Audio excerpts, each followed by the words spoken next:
লোকসভা নির্বাচনের একেবারে শেষ দফায় আমরা পৌঁছে গিয়েছি, আর সপ্তম দফায় কিন্তু যাদবপুর লোকসভা কেন্দ্রেও ভোট রয়েছে। আমাদের সঙ্গে এই মুহূর্তে পেয়ে গিয়েছি যাদবপুরের বাম প্রার্থী সৃজন ভট্টাচার্যকে, তার সঙ্গে কথা বলবো।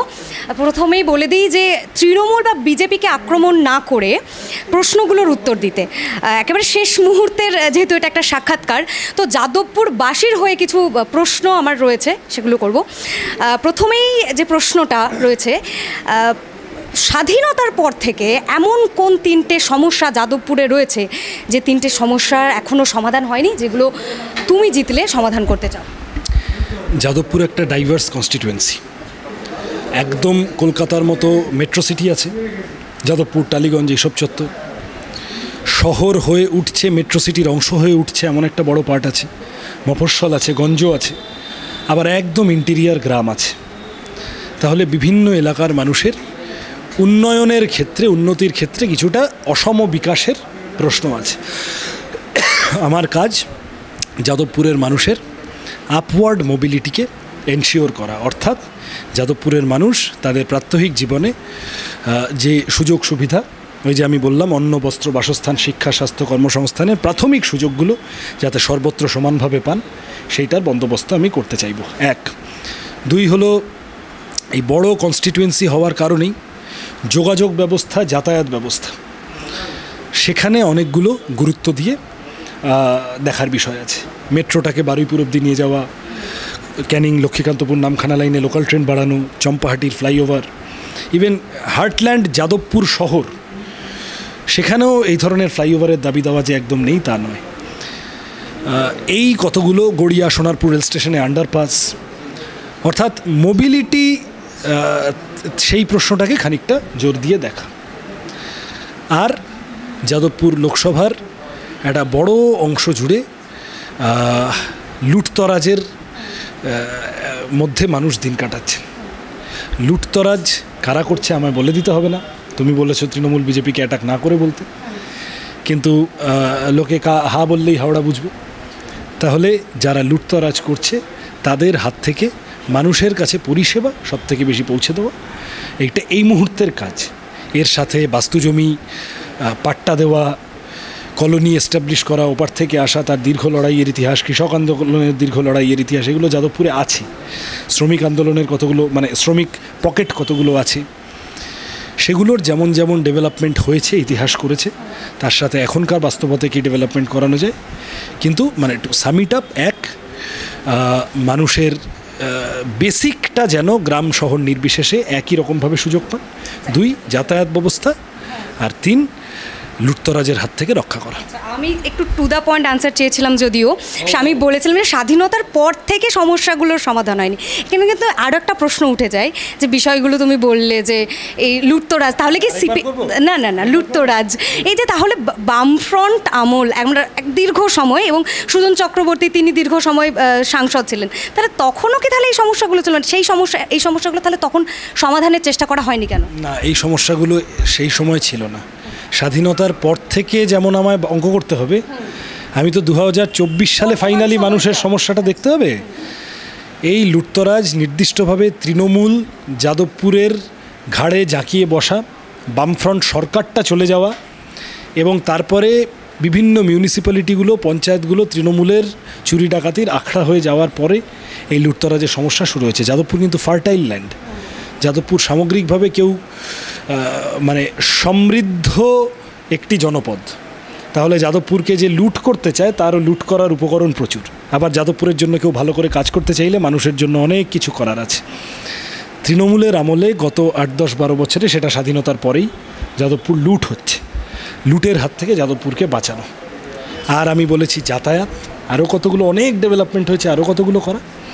আর তিন, অসমান বিকাশ। যখন সুজন চক্রবর্তী সাংসদ ছিলেন তখন সেইগুলো মানে সুজন চক্রবর্তী কেন, মালিনী ভট্টাচার্য যখন ছিলেন তারও আগে, সব মিলিয়ে দেখো অনেকগুলো হয়েছে। তো মেট্রোটা তো হয়েছে, গড়িয়া অবধি এসছে। আমার কাজ এখন বারুইপুর অবধি নিয়ে যাওয়া। যাদবপুরে স্বাধীনতার পর গত 77 বছর 78 বছরে কিচ্ছু হয়নি, এই রকম পকেট নেই।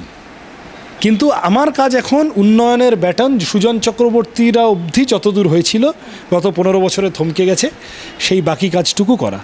যাদবপুরের মানুষ সামগ্রিকভাবে লেখাপড়ার আলো পেয়েছেন, কতগুলো স্বাস্থ্যকেন্দ্র হাসপাতাল ইত্যাদি হয়েছে। উদ্বাস্তু আন্দোলন, যাদবপুরে একটা বড় অংশের ওপার থেকে আসা মানুষকে রিহ্যাবিলিটেট করা হয়েছে। কৃষক আন্দোলন, জমি পেয়েছেন। শ্রমিকদের কতগুলো দেখভাল হয়েছে, হাসপাতাল, স্কুল, কলেজ, যোগাযোগ এগুলো হয়েছে। 24 সালে দাঁড়িয়ে আরও কত কী করা যায় সেইটা দেখতে হবে। আমি ওই কারণে বললাম। ক্ষেত্রে আরও একটা প্রশ্ন উঠে যায় যে তাহলে যাদবপুর টালিগঞ্জে যে উন্নয়নগুলো হয়েছে সেটা যেই আমলে হোক, আমি যদি বামফ্রন্ট আমলে ওর কথাও বলি, সেটা ভাঙড় অবধি পৌঁছয় না কেন? আমরা নিজেরাও ভাঙড়ে গেছি, মানুষের সঙ্গে কথা বলেছি, না হাসপাতাল নেই, মানুষের চলাচলের জন্য উপযুক্ত রাস্তা নেই। সৃজন জিতলে ভাঙড়ে কি যাদবপুর টালিগঞ্জের মতো উন্নয়নটা ওখানেও পৌঁছাবে? দেখো, এক তো হলো মেট্রো সিটি আর রুরাল সেক্টর, তার প্যাটার্ন আলাদা, ফলত তুমি কাট কপি পেস্ট করতে পারবে না। হ্যাঁ হ্যাঁ, আমি ভাঙড়ে তুমি এখন যা দেখো তার 90% কিন্তু বামপন্থী, 99% বামপন্থীদের হাতে তৈরি। তুমি যে কটা ব্রিজ দেখো, যে কটা রাস্তা দেখো, যে কটা কলেজ দেখো, যা দেখো তুমি বামপন্থীদের হাতে তৈরি। ভাঙড়ে একটা বড় হাসপাতাল গড়ার পরিকল্পনা বামপন্থীদের ছিল, সরকারটা চলে যাওয়ায় অসমাপ্ত থেকে গেছে। তৃণমূল এসে নতুন করে ভাঙড়ে কতগুলো সিন্ডিকেটবাজি আর ভোটের দিন গুন্ডামি, তার আগে পরে গুন্ডামি ছাড়া নতুন করে কিছু হয়নি। তাহলে তৃণমূলের তাজা বোমার হাত থেকে ভাঙড়কে উদ্ধার করে হাসপাতাল গড়ার কাজে মন দেওয়া আমার কাজ। কিন্তু তুমি যে একটা গুরুত্বপূর্ণ, আরও অনেক গুরুত্বপূর্ণ প্রশ্ন করলে, নগরায়ন এবং গ্রামীণ উন্নয়ন, এই দুটোর মধ্যে একটা ডিফারেন্স থাকবে। আমরা ভাঙড়ের কোনো আমি বলছি বিজয়গঞ্জ বাজারকে বা ঘটকপুকুর বাজারকে 8B বাস স্ট্যান্ড বানানোটা আমাদের পরিকল্পনা হওয়া উচিত না। ঘটকপুকুর বাজারটাকে যাতে খুব ভালো একটা উন্নত মানের সমস্ত মানুষের কাছে সুবিধা পৌঁছে যায় এমন ঘটকপুকুর বানানো যায়, সেইটা লক্ষ্য হওয়া উচিত। কাট কপি পেস্ট করে হয় না। সেই কাজটা অবশ্যই আরবান, রুরাল এবং মফস্বল, তার মধ্যে তো কিছু ফারাক থাকবে। কলকাতায় তবে ভাঙড়ে তুমি যতগুলো ধানক্ষেত দেখতে পাবে, তুমি টালিগঞ্জে সেটা দেখতে পাবে না, ওটা তোমার আশা করা বৃথা। আবার টালিগঞ্জে যতগুলো ফ্ল্যাট বাড়ি দেখতে পাবে ততগুলো তুমি বারুইপুরের ভিতরে দেখতে পাবে না বা ভাঙড়ে দেখতে পাবে না।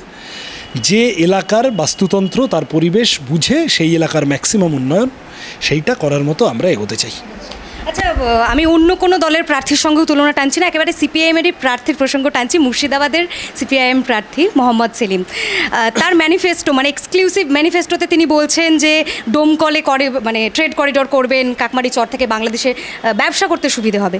যাদবপুরের ক্ষেত্রে সৃজনের সেই এক্সক্লুসিভ ম্যানিফেস্টো কোথায়? 18টা পয়েন্ট আছে। মেট্রোটা গড়িয়া অবধি এসেছিল সিপিএমের জন্যে, সুজন চক্রবর্তীদের প্ল্যানিংয়ে।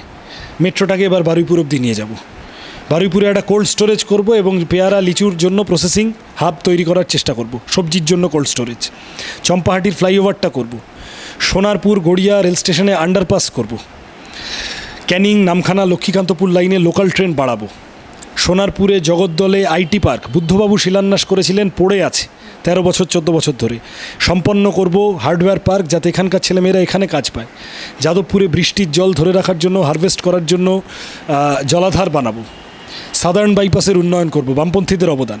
ভাঙড়ে সুভাষগ্রামে ভালো হসপিটাল করব। লেদার কমপ্লেক্সে বিনিয়োগ বাড়াবো। ইস্ট কলকাতা ওয়েটল্যান্ড, পূর্ব কলকাতা জলাভূমিকে রক্ষা করে পরিবেশ বান্ধব উন্নয়ন করব। টালিগঞ্জের 6 নম্বর রুট উদাহরণ। এরকম অনেকগুলো জায়গায় গণপরিবহন ব্যবস্থার উন্নতির জন্য লড়ব। গোটা যাদবপুর লোকসভা জুড়ে জমি লুঠের বিরুদ্ধে লড়ব। গোটা যাদবপুর লোকসভা জুড়ে খাল, জলাশয় সংস্কার এবং পানীয় জল নিকাশি ব্যবস্থা উন্নয়নের জন্য লড়ব। সোনারপুর, বারুইপুরে আলো বাড়ানোর জন্য রাস্তায় লড়ব। অনেকগুলো প্ল্যানিং আছে। 18 পয়েন্ট ডিমান্ড। আমি জানি না আমার সব মনে করে করে বলতে পারলাম কি না তোমাকে, কিন্তু এই দাবি দাওয়াগুলো, এগুলো পসিবল, এগুলো অ্যাচিভেবল। আমরা আকাশ পাতাল আমরা একটা কি বলবো, একটা মেঘের ওপারে থেকে একটা অসম্ভব আকাশ কুসুম কল্পনা করে বলছি তা নয়।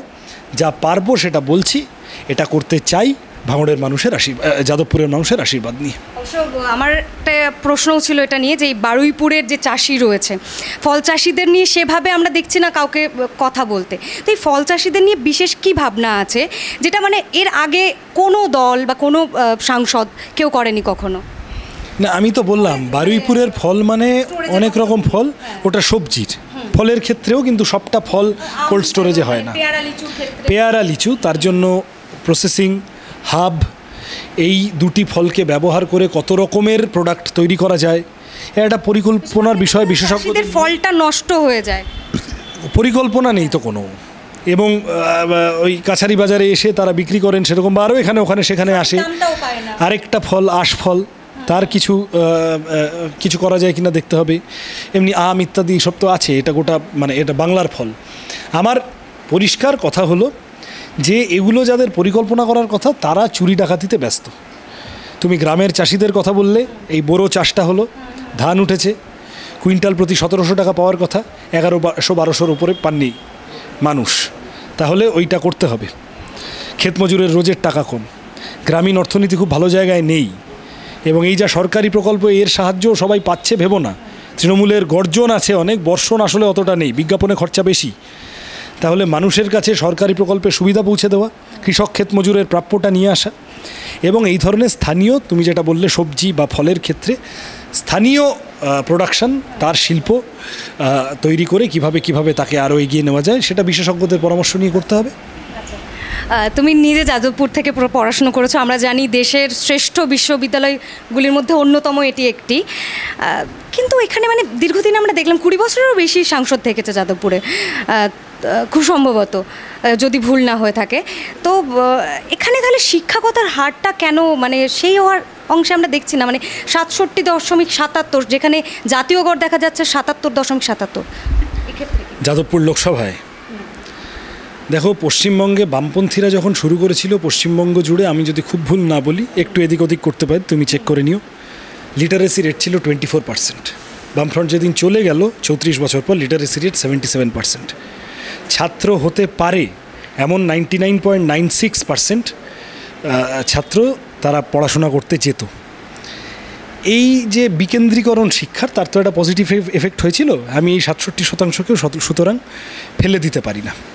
কিন্তু ডেফিনেটলি আজকে দাঁড়িয়ে যখন 8000 স্কুল বন্ধ হয়ে যাচ্ছে, 4 লক্ষ মাধ্যমিক পরীক্ষার্থী কমে যাচ্ছে, আমি যাদবপুরের বাসিন্দা, কলকাতার দিকের যে যাদবপুর, আমি সেখানকার বাসিন্দা, আমার পাড়ায় স্কুল লাটে উঠে যাওয়ার বন্দোবস্ত হয়েছে, সরকারি স্কুল সব ছেড়ে দাও। তাহলে এই যা ছাত্র, এদেরকে ফিরিয়ে আনা, পড়াশোনা করানো, যোগ্য শিক্ষকদের নিয়োগ এবং তাদের স্বীকৃতি, ইনফ্রাস্ট্রাকচার ডেভেলপমেন্টে খরচ, এডুকেশন সেক্টরে তো খরচ করতে হবে বাবা। সেটা না করে এডুকেশন সেক্টরকে যদি কেউ নিজের টাকা মারার কল হিসেবে ভেবে নেয় তাহলে মুশকিল। তাহলে আস্তে আস্তে সাক্ষরতার হার, শিক্ষার্থীর হার, শিক্ষার্থীর সংখ্যা, এগুলো সব কমতে থাকবে।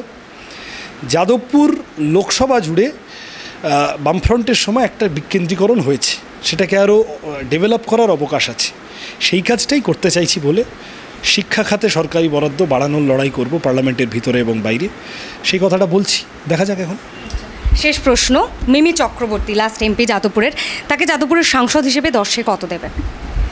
আমি নম্বর দেব না, কারণ উনি গোটা টার্ম কমপ্লিট করেননি। উনি মাঝপথে রইল ঝোলা চলল ভোলা বলে রেজিগনেশন লেটার দিয়ে বেরিয়ে গিয়েছেন।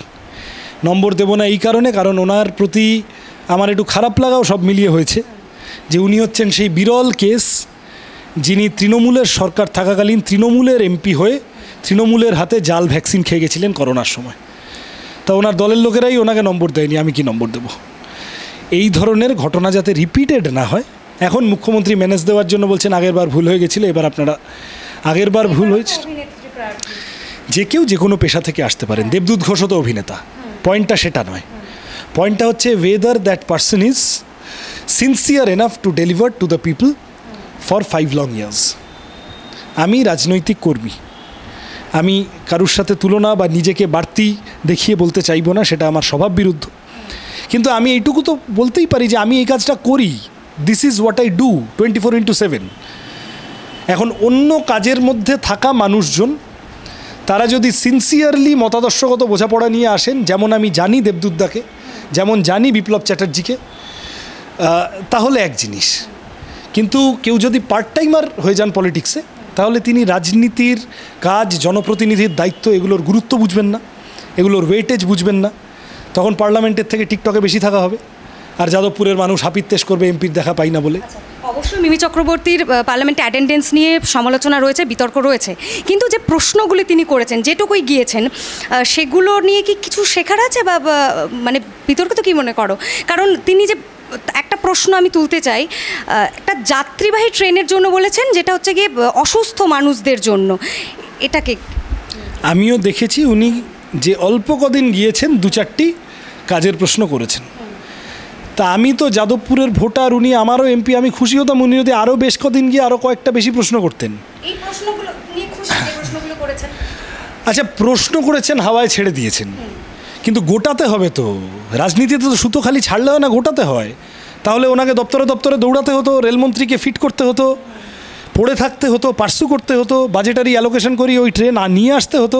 সুজন চক্রবর্তীদের কেন দরকার মিমি চক্রবর্তীদের বদলে? কারণ তারা এই কাজগুলো পড়ে থেকে করিয়ে আনতে পারবেন। এই যে 12 বগির ট্রেন দেখো, সুজন চক্রবর্তী, অধীর চৌধুরীদের একসাথে তোলা দাবির ফসল ইউপিএ 1-এর সময়। এই যা মেট্রোটা গড়িয়া অবধি, বারুইপুরকে জেলা সদর বানানোর জন্য যে পরিকল্পনা, অনেকগুলো কাজ সুজনদা যাদবপুরের এমপি হিসেবে করেছিলেন।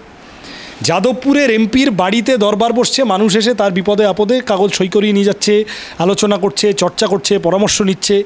এটা যাদবপুর শেষ দেখেছিল 2004 থেকে নয়, সুজন চক্রবর্তীর কাছে। পরের এমপিরা ধরাছোঁয়ার বাইরে চলে গেছিলেন।